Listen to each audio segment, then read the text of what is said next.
We raced to the school gate as soon as the bell rang, excited for the weekend. As usual, I was about to win the race until Grace pulled one of her tricks to distract me and won. "Loser gets to clean the dishes," she shouted, making me laugh and put a mocking face. "Whatever, cheater," I told her and followed her. Christmas holidays have officially started, and we have almost 2 weeks to stuff our mouth with the yummiest food and gain all the weight back, which we tried losing all summer. But this is our yearly routine, and it's the most fun part of the year. Grace and I have been best friends since childhood when her family shifted in our neighborhood nearly 17 years back, when I was just 3 years old.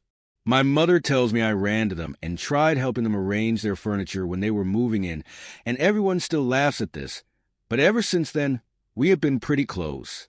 We started celebrating our own Christmas ritual when we were 5 called Bed and Breakfast, where we would have a sleepover watching movies, playing around the house, building a castle, late night snacks and playing games, and waking up next morning to some great breakfast cooked by our parents, either at my house or hers. Not just this. We have another tradition made just for me and Grace, where we tell each other our biggest secret every year.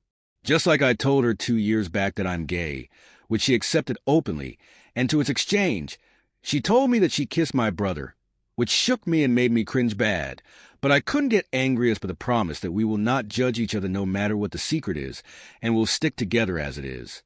So I just laughed it off. We know everything about each other except this one little secret of mine that I have kept with me for the last few years, and it's going to be a secret that I will keep with me forever unless... I rushed to Grace's house after getting fresh at mine. The decorations have already started. Some didn't even take off their Halloween decorations, even though it's been months. Unlike David, Grace's dad has always been a big Christmas fan and starts preparing for it a week before, which I can already see now. I knocked on the door and David opened it. "Oh, hey, Steve," he said, smiling, welcoming me to their house. I always love how he called me Steve. "Hey, David," I replied as I took a long gaze at him before entering the house. As expected, it looked spectacular with all the decorations and lights. "Grace is upstairs." "Go up," he said, and I nodded, walking upstairs. "So, what are we watching tonight?" I asked her as we planned a movie marathon this holiday. Let me guess. On the count of 3, I said 1, 2, 3. Twilight. We both shouted and laughed at the accuracy. It was so easy to guess. "We have seen it 10 times, though," I said. "Doesn't matter. Let today be the 11th time," she said, mocking me. "Kids, dinner's ready," I heard David say. And we rushed down already feeling hungry from all that smell of chicken pie. As I went down, I heard bell noises coming. I looked to hear and where to find the small bells hanging from the mistletoe. "You know, my mom always said you have to kiss the person you are standing with under the mistletoe," Grace said, as she caught me staring at the mistletoe. "It's all bookish, Grace. No one does that in real life," I said, laughing. "It's not. My mom and dad used to do it every year before she passed away," she said, first in the angry tone, which turned into a sad one as she remembered her mother. "Jean is not around anymore. It's been 2 years since Jean passed away, and there is no day that Grace doesn't miss her. She was a sweet soul who always saw me as one of her children, only and was really playful around us.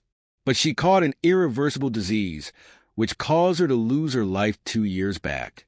The mood was getting tense at the dining table, so David cleared his throat and started a conversation. "So only 2 more months until senior year. And what's the plan?" "Well, I'm looking for Brett College," I replied. "We are looking for Brett College," Grace said, stressing on we. Her and I made a plan of going to the same school in college, if possible. The same workplace as well. We pretty much love each other's company and have no plans of changing that. We were done with dinner. Grace picked some dishes and went to the kitchen. David and I started cleaning the rest of the place. I kept glancing at David. He looked really handsome and big in his white shirt that fits his bulky body perfectly. Even though he's nearly 45, no one can make that out because of his physique, which he has maintained really well. He caught me looking at him and asked, "Care for a drink?" "Yeah, sure. I will get the glasses," I said, feeling a bit shy, and walked in the kitchen to get the glasses and call Grace. We both happily came out of the kitchen, excited to drink something real. We're not regular drinkers, but it's fun to drink with David once in a while, especially when my parents have no idea about it. And David is helping me keep it that way, but only until I keep the promise of not drinking outside. We all sat in the living room, putting on Twilight to watch while David made our drinks. He came back with a tray and we all picked our glasses. Slowly, everyone got comfortable and one glass turned a second to a third. While we were on our third glass of wine, I noticed Grace had fallen asleep. I took the glass from her hands and got up to keep it away. Meanwhile, David turned the TV off. As I turned, I noticed both David and I were standing under the mistletoe. If it was a normal me, then I would have backed off. But alcohol gave me the confidence and rush. So I stood there. I could see David being tipsy as well, which was suiting my energy. "Is it true that I have to kiss under the mistletoe?" I asked him to take a step closer. "Yes, it is," he replied while standing still.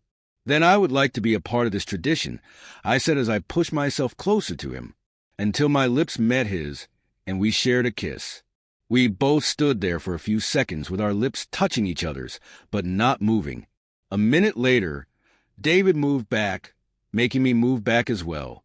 We just looked at each other and continued with our work as if nothing happened. "I will help Grace to bed," I said before leaving the hall. I picked Grace up and carried her to her bedroom, which we both were going to share tonight. It doesn't sound weird to anyone considering I'm gay and that we build our separate tents during Christmas to sleep in. I put her in her tent, which was full of her plushies, fairy lights, and some tin lip balms, and moved towards mine, which I wanted to keep as simple as possible. But Grace managed to put some fairy lights on that as well. But thank God that she at least considered the color and chose a cool blue light. I slipped inside and laid there for a while.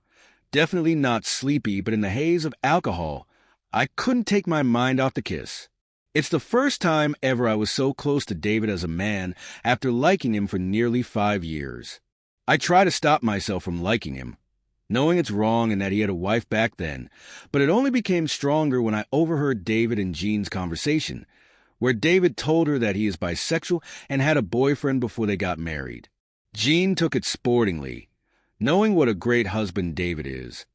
But it made my stomach turn upside down, as it gave me hope that there can be something between us. Maybe even for a day.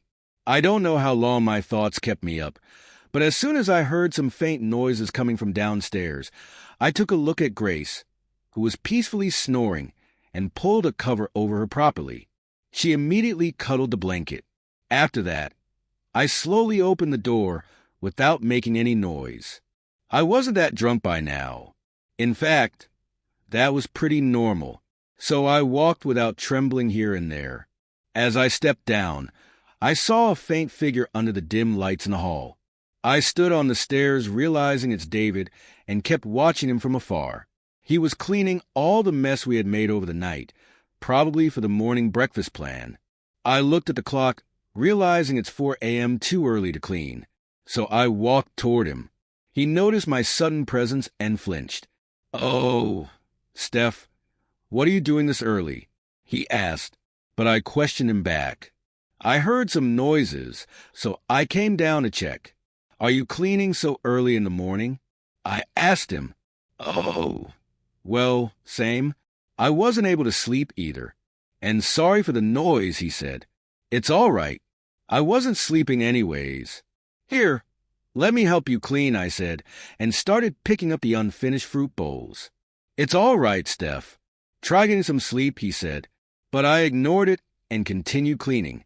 He gave up after a while and started cleaning the other side. This time I noticed him staring at me just like I did hours back.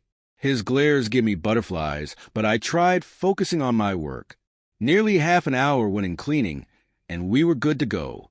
I walked up to him to give him all the blankets, which he saw, and immediately came to help me carry them.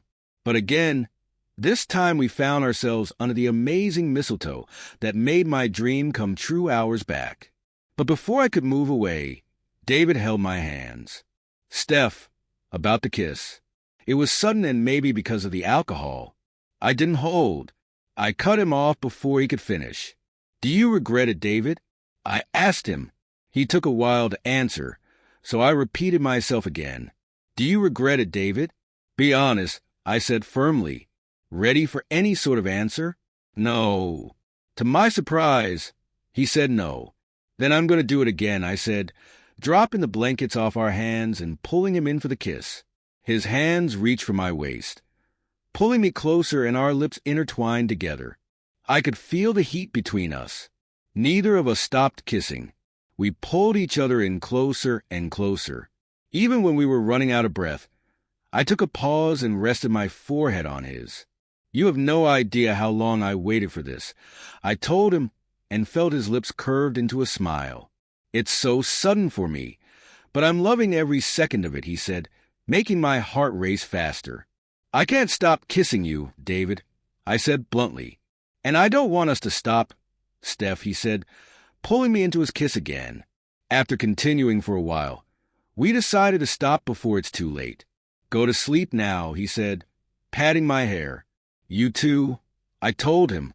He playfully spanked me, and I ran upstairs smiling. I opened the door softly and checked on Grace again. And just like I left her, she was fast asleep, snoring softly while cuddling her blanket. I walked towards my tent and turned off the fairy lights. I thought I won't be able to fall asleep, but I slept faster than ever with this taste around my lips. I woke up next morning with a tasty smell of waffles, but also something heavy on my body. I opened my eyes to realize it's Grace. She must have come a while back to wake me up, but ended up falling asleep. It's usually what happens. I pushed her legs off me and called her name out. Get up, Grace, I told, and heard tiny whimpers from her. After a while, I started tickling her, which led her to wake up immediately, and her morning was already full of laughter. We stopped as we heard the door knock. Breakfast is ready, guys, said David, as he peeked his head inside a bit. Okay, Dad coming, Grace said. David gave me a small glimpse and smiled, making me immediately smile. But I tried not to make it look suspicious. I got fresh. Usually we both have our brushes and other essentials at each other's place. I went down following the fresh smell. So hungry, I said. I guess I'm still hungover from last night, said Grace, holding her head. Here, have some juice, David said, passing her the glass of fresh orange juice. He has always been a sweet, caring dad, which makes him 10 times more attractive. He served me hot waffles with some sausage and juice. We started eating, and Grace started the conversation.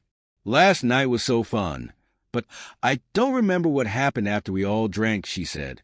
And I heard David cough loudly, which made me smirk. I thought I would play around a bit.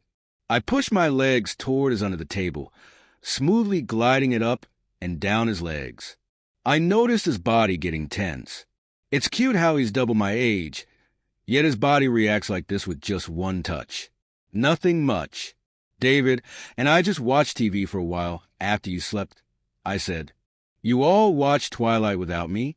She screamed. No, chill. We just flipped through the channels and saw this one gay movie we found randomly, I said, making David raise his eyebrows. I noticed a small smile on his face. All of a sudden, he trapped my leg between his legs, making my heart flutter immediately. You don't turn him gay, Stephen. No offense, she said, laughing. Oh, trust me, it's the other way around, I said, and noticed a serious look on her face. Just kidding. I laughed it off, and she hit my arm slightly. We were all done with breakfast, the final thing for our bed and breakfast, although this time it was way more than that. So what plans for the evening? Grace asked. I'm already tired, Grace. I told her. Why? You lazy punk. You slept all night, she said. Sure I did. I scoffed, looking at David. Okay, I'm going home now. I need to take a nap. I'll text you about our plans later, I said, and bid my goodbye to both of them. I reached home and met my parents, who were busy talking to relatives about holidays. I said hi to them over video call and went straight to my home to take a nice shower, followed by a nap. A few days went just like that with me meeting Grace and hanging out either at my house or hers until Christmas was finally over. In the middle of us hanging out, I got some moments alone with David, which we both enjoyed, secretly kissing each other a few times, and even us dancing along with Grace and holding each other without any suspicion of Grace. Now we just have a week's worth of holidays left, so we sat in my backyard and made a list of things we needed to do. We need to go to the beach, she said, and I wrote fish hunt, I said. Why can't you call it fishing like normal people, she said, making an annoyed face. Because our ancestors have always hunt their food, I said, mocking her back. Okay, I need to buy some more sweaters before school opens again, she said. And I wrote it down. You're helping me paint my garage, I said. No way. I'm not ruining my skin or clothes painting your garage, she said. Well, if you say so, I guess Lucas and I will have to do it by ourselves, I said, knowing she won't say no now. I guess I'll just come to support my best friend, she said, trying her best to make it sound casual. Yeah, more like best friend's brother, but okay, I replied back. Whatever, dork. We finished the list and went inside to eat some ice cream. Next morning, I woke up to something blowing a horn right on my face. Grace, stop, I shouted. We'll let you in, I shouted again, angry as I was still sleepy. Someone who is not wasting his time sleeping like you, she replied, taunting me. I will kill Lucas, I growled. You need to get up for that first, she said, blowing the horn again.